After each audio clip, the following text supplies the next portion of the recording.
তোমাৰ দায়িত্ব তোলাম তো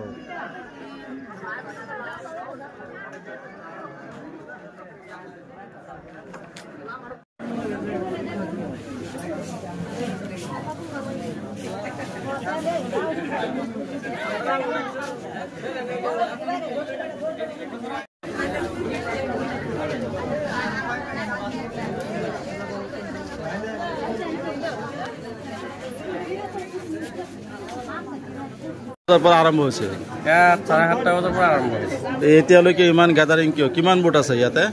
955টা আছে 955টা বুট এতিয়ালৈকে মানে বহুত লম্বা শাৰী পাতি আছে কি কৰিম এতিয়া ভিতৰত অকমান লেহেমীয়া হৈছে পুলিনত আৰু বেছিভাগ মহিলা আছে ইয়াৰ কাৰণে মানে অকমান লিজি হৈছে বাকীটো সব শান্তিপূৰ্ণ প্ৰক্ৰিয়া চলি আছে না শান্তিপূৰ্ণই হৈছে ঠিক আছে